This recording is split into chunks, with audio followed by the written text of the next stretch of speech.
તો સુરતના જે મેયર છે તે પણ હાલમાં લોકોને જે મુશ્કેલી પડી રહી છે તે બાબતે તેઓ પણ લોકોની વચ્ચે આવ્યા છે અને સૌથી મહત્વની વાત એ છે કે આ પહેલા પણ સુરતના મેયરે અધિકારીઓને ખખડાવ્યા હતા કે જે પણ અધિકારીઓ આ માટે જવાબદાર હોય તેમની સામે એક્શન પણ લેવાશે તેવું પણ સુરતના મેયરે કીધું હતું। ત્યારે સૌથી મહત્વની વાત એ છે કે પ્રી મોન્સૂનની કામગીરી થવી જોઈએ તે ના થાય તેના કારણે આ મુશ્કેલી સર્જાતી હોય છે। બીજી મહત્વની વાત એ પણ છે કે સુરતમાં સતત વરસાદ પડી રહ્યો છે અને અંધારધાર વરસાદ પડી રહ્યો છે જેના કારણે પણ પાણી ભરાવાની અને પાણી નિકાલ ન થવાની પણ મુશ્કેલી સર્જાઈ છે।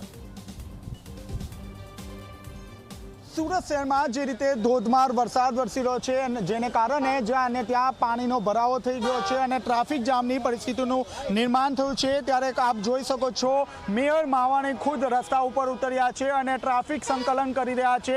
તેમની સાથે તમામ જે અધિકારીઓ છે તે અધિકારીઓ પણ જોવા મળી રહ્યા છે। આપણી સાથે મેયર જોડાયા છે, મેયર સાથે આપણે વાતચીત કરીશું। આપ જોઈ શકો છો જે રસ્તો છે તે રસ્તો અહીં ડાયવર્ઝન આપવામાં આવ્યો છે કારણ કે પર્વત પાટિયાથી કડોદરા તરફ જતો જે રોડ છે તે રોડ પર ટ્રાફિક જામ જે છે તેને કારણે જે વાહન ચાલકો છે તેને અહીં ડાયવર્ઝન આપવામાં આવી રહ્યું છે।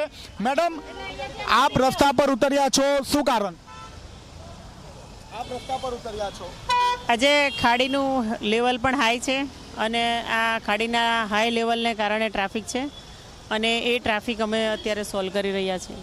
મેડમ, જ્યાં અને ત્યાં જળબંબાકારની પરિસ્થિતિ છે, શું કહેશો? કુદરતી આફતો છે, એનું 100% નિરાકરણ ચાલી રહ્યું છે। દરેક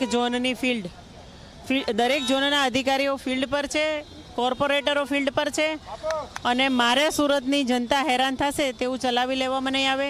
જો અધિકારીઓની કોઈ પણ ફોલ્ટ હશે તો એને આ પર કડકમાં કડક પગલાં લેવાશે અને આ કુદરતી આફત છે એટલે બધા સાથે મળીને આ સોલ્યુશન લાવીએ છીએ। મેડમ, કુદરતી આફત તો છે પરંતુ પર્વત પાટિયા ને પૂણા પાટિયા સહિતના વિસ્તારોમાં કમર સુધીના પાણી છે, તો પ્રી મોન્સૂનની કામગીરી ક્યાં ગઈ?